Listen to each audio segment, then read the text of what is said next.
and they started looking for appropriate bodies upon which this body of a super teacher can be imposed upon. So people gathered around him, enormous wisdom and sense. So Khalil Gibran said about Jiddu Krishnamurti, when I walked into the room, just those 5 Saturday afternoons, an hour and a half, that much impact he had on me.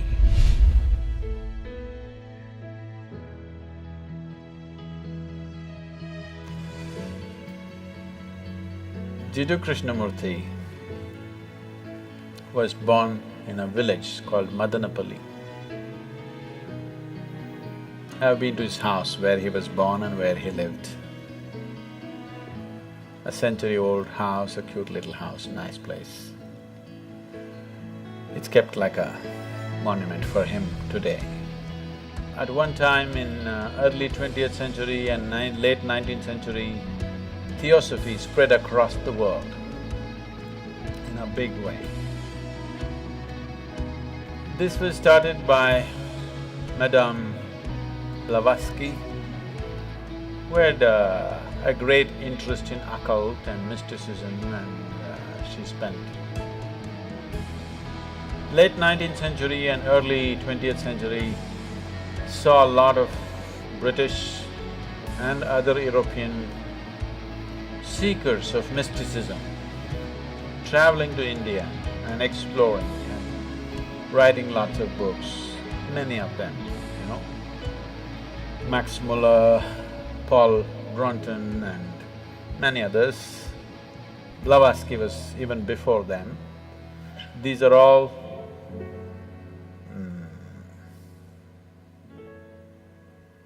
explorers of mysticism.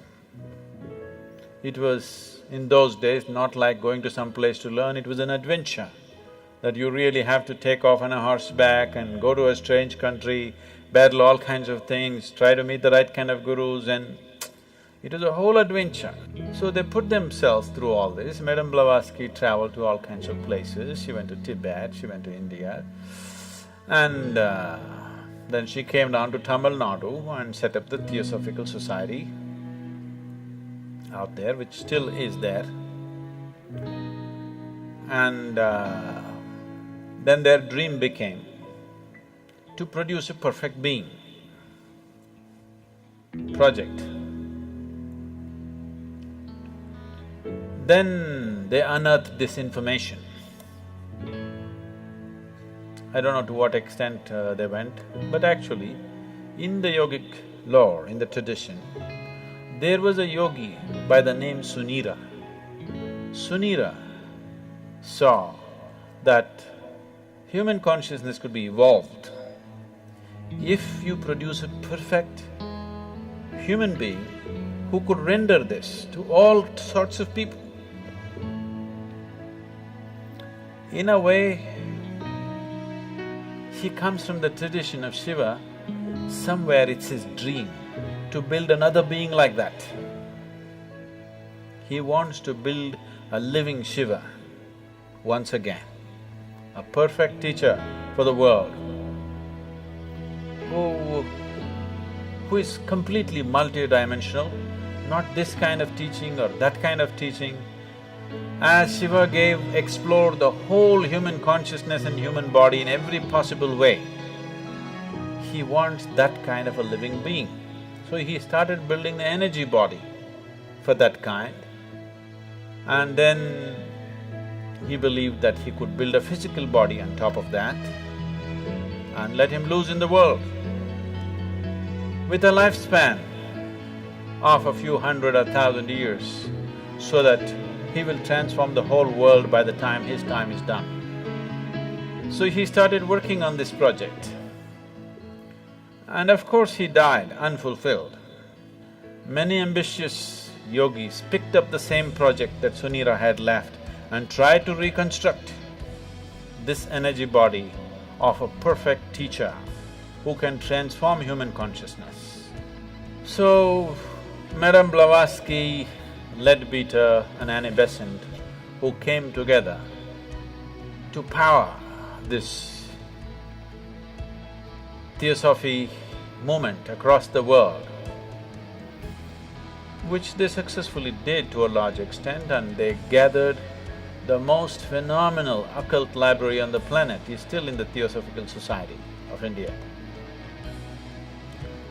They gathered every kind of book on occult and they set up a whole study team. Even now, Jiddu Krishnamurti's groups are called study groups, yes? Study circles or study groups, because these study groups were set up by Annie Besant and Leadbeater. These are brilliant intellects, no question about that. But they have no inner experience, but they have gathered phenomenal amount of information. So somewhere they believe with this information and with their intelligence and intellect, they can recreate all this. And they started looking for appropriate bodies upon which this body of a super teacher can be imposed upon. Jiddu Krishnamurti, Rukmini Arundale, who else? One more, whatever. They started putting them through very severe training to prepare them physically, mentally. But they have no inner experience. They're reading books and trying to do this to these boys. And they put JK in all kinds of meditative processes, and he attained to a certain level of… he became a fantastic human being. He was something that nobody could decipher, but he was like a flower, his fragrance could not be missed. Then they decided, when JK was about 20 years of age, 27 or 28 years of age, this Theosophical Society decided to announce to the world that he is the world teacher. The perfect teacher has come. People gathered with great interest in this. JK came on the podium and he said, "I am not a world teacher." Poof! The whole Theosophical Society and their project, everything went down the tube. He had the courage and the sense and the wisdom to say, "I am not." Most idiots would have said, "Yes, I am the world teacher, I am the reincarnation of Buddha and Jesus and everything." Most idiots would have done that. He had the sense and the wisdom and the vision to say that I am not this nonsense that they're trying to make me out of. And JK came out of Theosophy and he started speaking.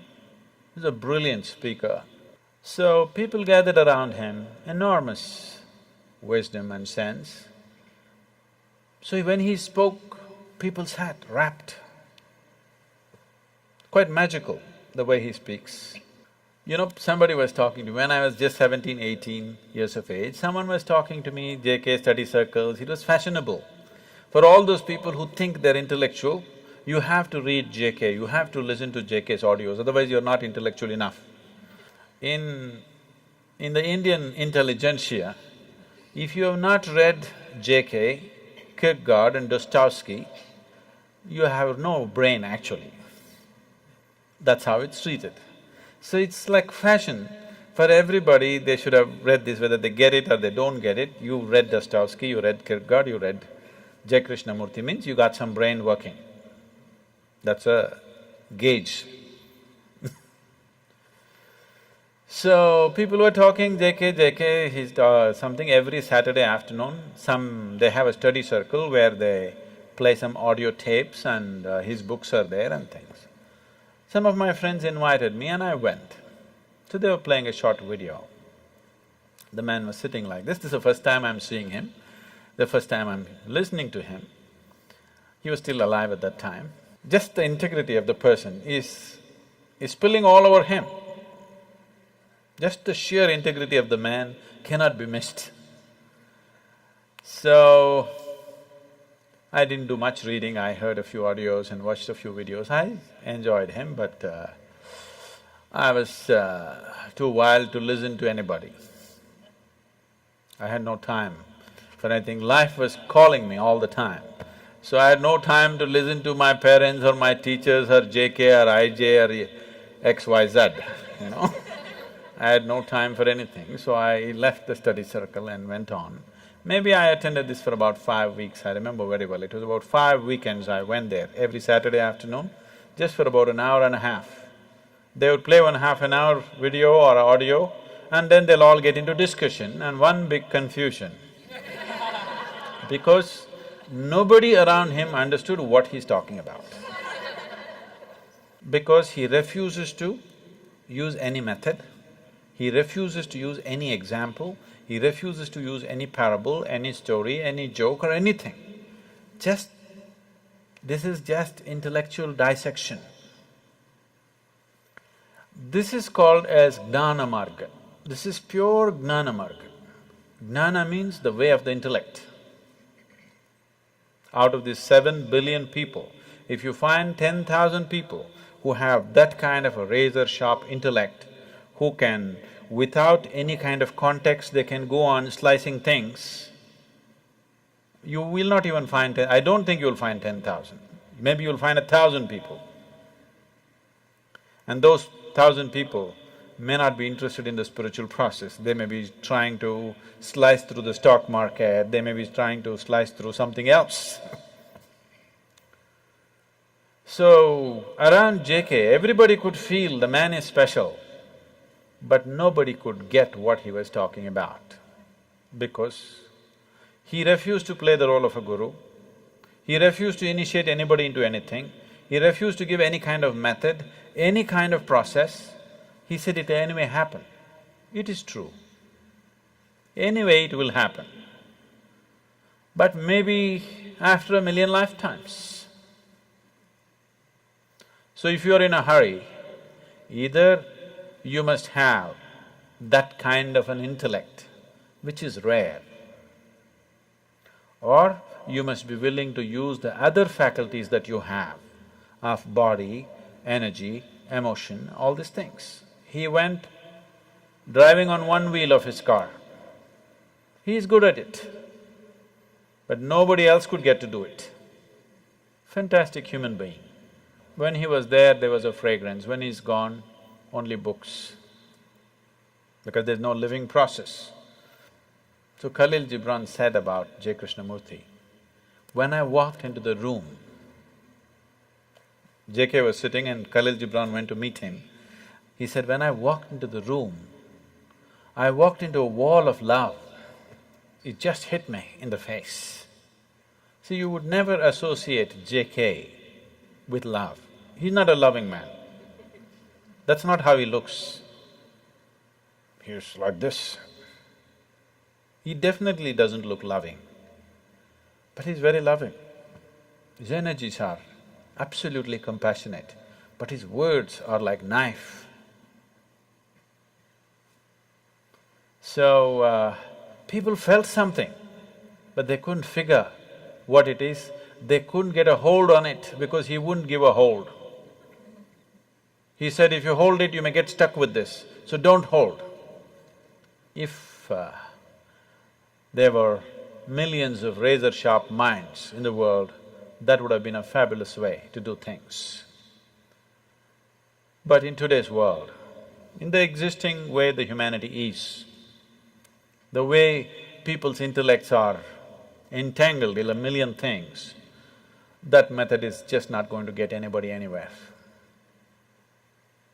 It's a beautiful process, but there must be people who can digest it, isn't it?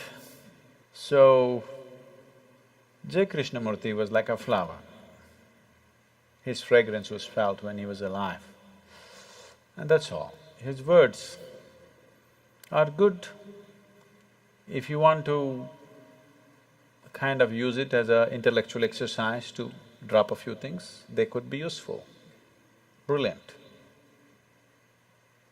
His intellectual brilliance just comes out every moment of his life.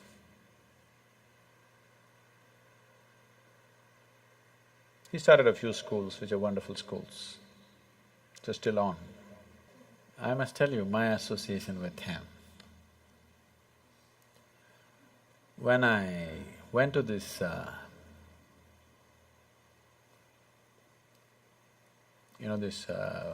weekends for 5 Saturdays, Saturday afternoons, an hour and a half, that's my exposure to him. And one day he spoke about education. And it really gripped me. And it really twisted me inside out because all the ideas, I had never thought of an alternative way of educating people. I was only thinking of how to dismantle all the education system in my mind. When he spoke about education, suddenly it struck me, there's another way to do this. So just this thought came to my mind. I was just maybe 17, 18, and I was living wild and I have dreams of running away somewhere. So I just thought if at any time if a child comes under my control, I would like to put the child to this kind of education. So, it just so happened, when my daughter had to go to school, when she got admission in some of the best schools in Ooty, but then it just flashed me in my mind that, okay, there's a JK school, why don't I send her there? And she went to that school and she spent 8 years studying there. So just those 5 Saturday afternoons, an hour and a half, that much impact he had on me, that I handed over my daughter to his care in one way or the other.